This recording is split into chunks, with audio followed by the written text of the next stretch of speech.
Hello everyone.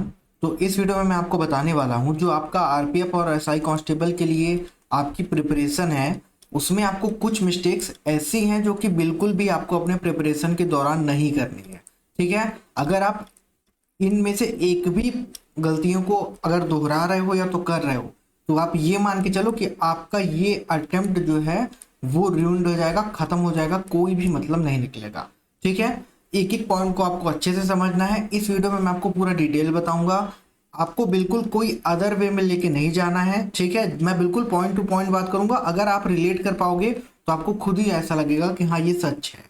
ठीक है, चलिए सबसे पहले मैं बात करता हूं आपसे कंप्लीटिंग सिलेबस फ्रॉम जीरो।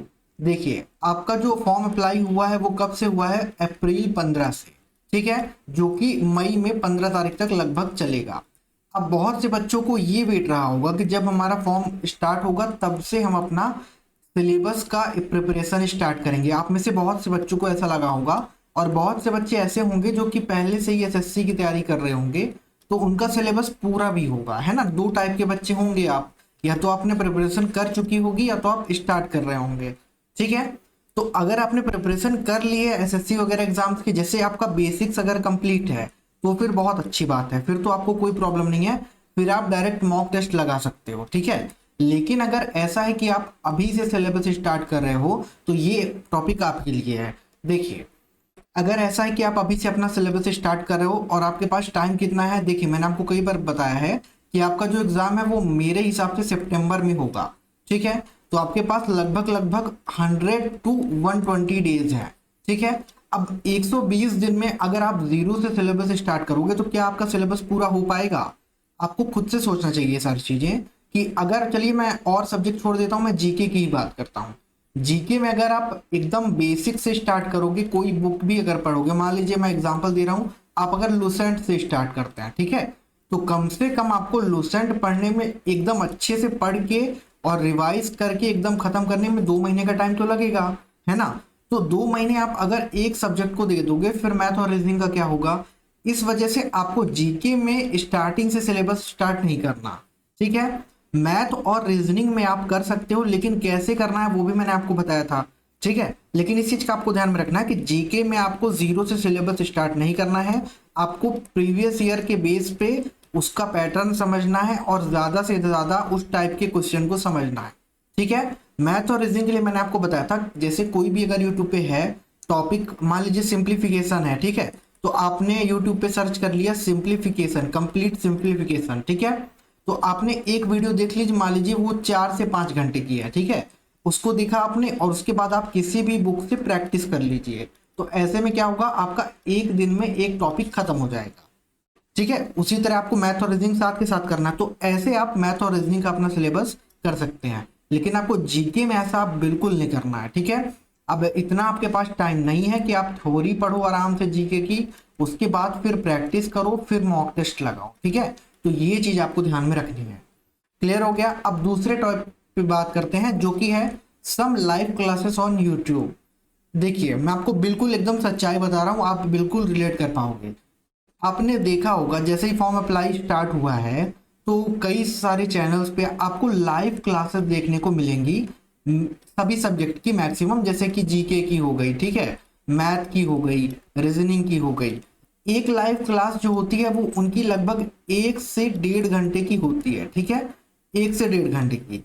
अगर मान लीजिए मैं जीके की बात करूं तो उस 1 से 1.5 घंटे में जीके में वो कितने क्वेश्चन आपको प्रोवाइड करते हैं? 25 से 30 क्वेश्चन। ठीक है, कितने घंटे में? 1.5 घंटे में। तो फिर और टाइम कहाँ जाता है? और टाइम उस क्लास में कमेंट्स पढ़ने में जाता है टीचर्स के, है ना, कि वो लाइव क्लास में कमेंट पढ़ेंगे और आपको इंटरटेन करेंगे और टाइमर लगा देंगे आपके उसमें, है ना, कि जैसे एक क्वेश्चन उन्होंने दिया उसके बाद आपको 30 सेकंड का वो टाइमर लगा देंगे कि इस टाइमर के अंदर आप उसको सॉल्व करो।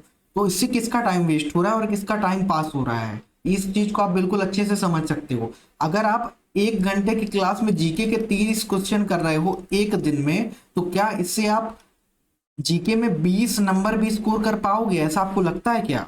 बिल्कुल भी नहीं हो पाएगा। और जो क्वेश्चन मान लीजिए 25 से 30 क्वेश्चन वो करा रहे हैं, अब ऐसा तो है नहीं वो 25 से 30, जैसे मान लीजिए एक टॉपिक उन्होंने बताया उसमें आपको वो कई सारी चीजें कवर कर रहे हैं, एक क्वेश्चन में वो एक ही क्वेश्चन बताते हैं, एक्स्ट्रा पॉइंट नहीं बताते। ठीक है, तो ऐसे में आपका कितना टाइम एक क्लास में वेस्ट होता है। ये मैंने जीके की बात कर दी, ठीक है। और दूसरी बात ये कि वो जो कंटेंट होगा वो कहीं से भी उठा करके टाइप कर दिया जाता है। वो ये नहीं है कि पीवाईक्यू ही है या तो कोई भी रिलेवेंट है, कहीं से भी टाइपिस्ट उठा करके टाइप कर देते हैं कोई भी क्वेश्चन। तो उसमें ये गारंटी आपकी नहीं है कि वहीं से क्वेश्चन आपको आएगा। अभी आप लाइव क्लास मजे से ले तो रहे हो, होता क्या है कि यहाँ पे एक भेड़ चाल वाली बात हो जाती है ना। जैसे मान लीजिए लाइव क्लास में 5,000 लोग जुड़े हैं, तो बहुत से बच्चे देख के जुड़ जाते हैं कि चलो इसमें तो 5,000 लोग जुड़े हैं तो हम भी जुड़ते हैं, हो सकता है कि बहुत कुछ खास हो, और फिर पूरी खासियत उसकी आपको एग्जाम के दिन देखने को मिलती है। मैंने तो बहुत से बच्चों के ऐसे इंटरव्यूज भी देखे हैं जब वो एग्जाम देने जाते हैं, जिस दिन एग्जाम होता है तो वो चैनल का नाम लेके ओपनली बोलते हैं। आपने भी कभी ना कभी देखा होगा, बहुत बड़े चैनल का नाम लेके एक लड़के ने कहा था कि मैंने इनका बैच लिया था और इससे 10 क्वेश्चन भी नहीं आए। अब आप सोच सकते हैं, ठीक है। तो यही चीज मैं आपको समझाना चाहता हूँ, ठीक है। उसी तरह मैथ और रीजनिंग की क्लास होती है 1 से 1.5 घंटे की, उसमें मान लीजिए 30-30 क्वेश्चन वो करवाते हैं, ठीक है। चलिए अब अगर आप एक बात बताइए, मान लीजिए 30 क्वेश्चन वो करवा रहे हैं, अप्रैल से ही उन्होंने स्टार्ट कर दिया लाइव क्लास लेना। जब आपका सिलेबस ही कंप्लीट नहीं है तो आप प्रैक्टिस में कैसे आ गए? पहले तो आपको कॉन्सेप्ट क्लियर करना चाहिए। ये तो बिल्कुल भी एकदम हवा में तीर मारने वाली बात हो गई। जिस बच्चे का बेसिक्स ही नहीं कंप्लीट है वो प्रैक्टिस कैसे करेगा, आप ये बताइए, है ना। तो इस वजह से आपको इस टाइप की क्लासेस से बिल्कुल भी दूर रहना है। बाकी आप समझदार हैं, अगर आप चाहते हैं कि आपका ये अटेम्प्ट खत्म ना हो तो आप इस चीज को फॉलो कर सकते हैं, ठीक है। अब मैं दूसरी बात करता हूं इररिलेवेंट कंटेंट की। वही बात है कि इररिलेवेंट कंटेंट का मतलब क्या है कि कहीं से भी कुछ भी उठा करके और कोई भी बुक, ठीक है। जैसे मैंने आपको बताया था कि मैंने एक शॉर्ट व्लॉग देखा था, उसमें वो लड़का पॉलिटी के लिए क्या पढ़ रहा था, एम लक्ष्मीकांत, और वो भी आरपीएफ कांस्टेबल एग्जाम के लिए वो एम लक्ष्मीकांत पढ़ रहा था। तो आप इस चीज से अंदाजा लगा सकते हैं कि वो खुद तो गलत गाइड हो ही रहा है, साथ में जितने लोग उसके चैनल को देख रहे हैं उनका भी गाइडेंस गलत हो रहा है। तो इस सारी चीजों से आपको बचना है। आपको मैं ये नहीं कहता कि सारे यूट्यूब चैनल गलत हैं, बहुत से चैनल ऐसे हैं जो अच्छा कंटेंट प्रोवाइड कर रहे हैं, ठीक है। बहुत से ऐसे टीचर्स हैं, लेकिन कुछ टीचर्स ऐसे हैं जिनको सिर्फ इन सारी चीजों से फर्क है कि उनका बस चैनल हो, ग्रो हो, ठीक है। बाकी उनको किसी चीज से फर्क नहीं है। कोई भी कंटेंट कहीं का भी कोई भी बुक से उठा करके उसकी क्लास में अपलोड करना, इससे आपका अटेम्प्ट क्लियर नहीं होगा। इस चीज को आपको ध्यान में रखना है, ठीक है। उसके बाद पेड बैचेस ऑफ 200 to 500।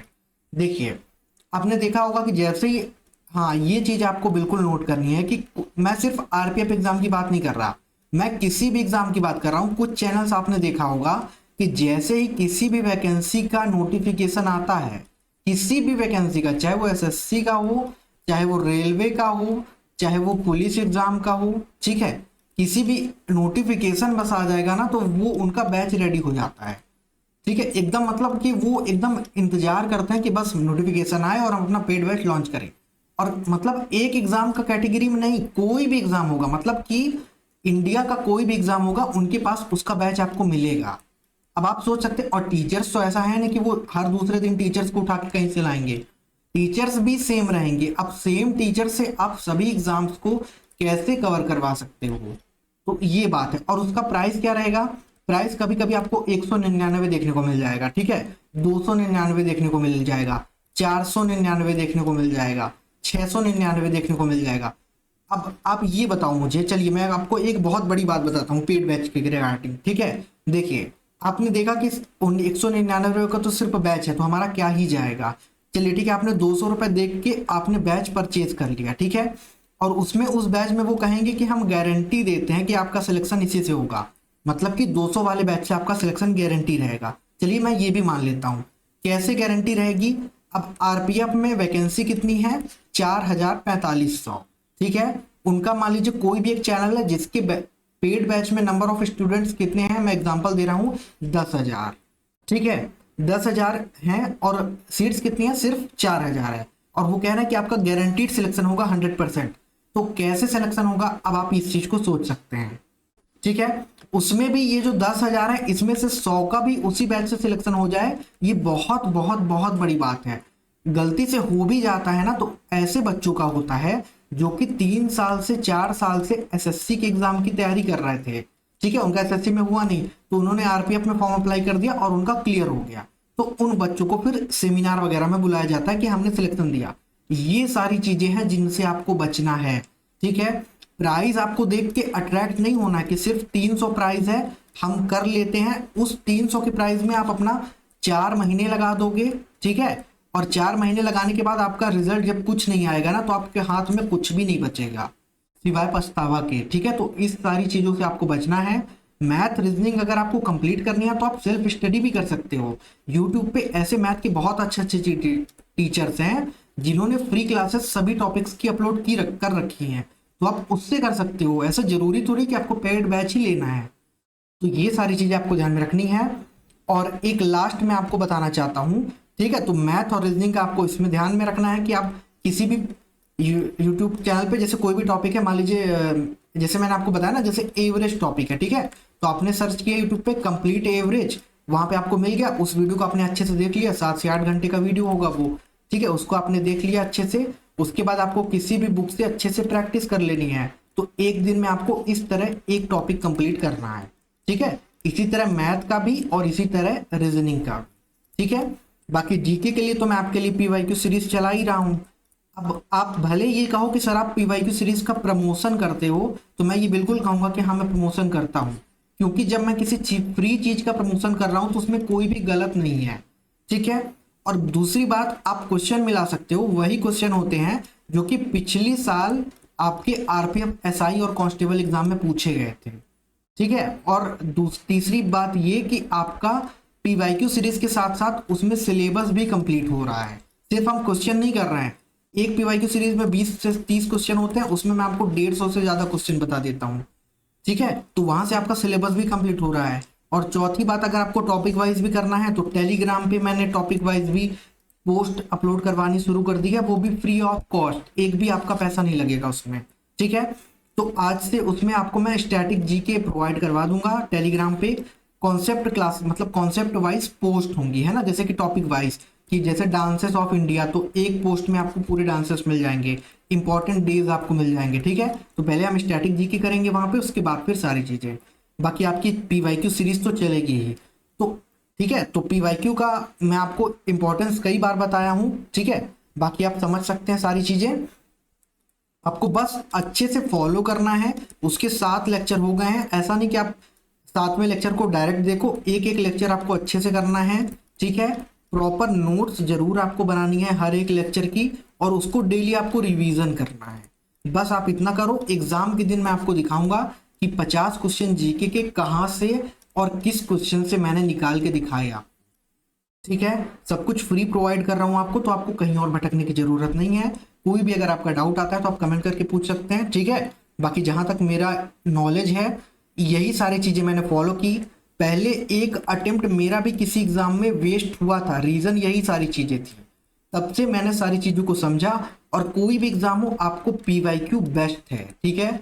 मैं सिर्फ रेलवे एग्जाम की बात नहीं कर रहा, कोई भी आप एग्जाम अगर दे रहे हो तो पीवाईक्यू उसका बेस होता है, ठीक है, उसका आधार होता है पीवाईक्यू, उससे आपको बहुत हेल्प मिलती है, ठीक है। तो यही सारी चीजों को फॉलो करके मैंने बिना किसी कोचिंग के बहुत से एग्जाम क्लियर किए हैं।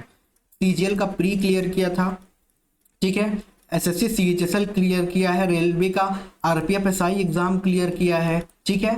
सीएपीएफ एसी का जो यूपीएससी कंडक्ट करवाता है उसका प्री मैंने क्लियर किया है। तो इस वजह से मेरे पास इतना एक्सपीरियंस है कि मैं आपको गाइड कर सकूं, ठीक है।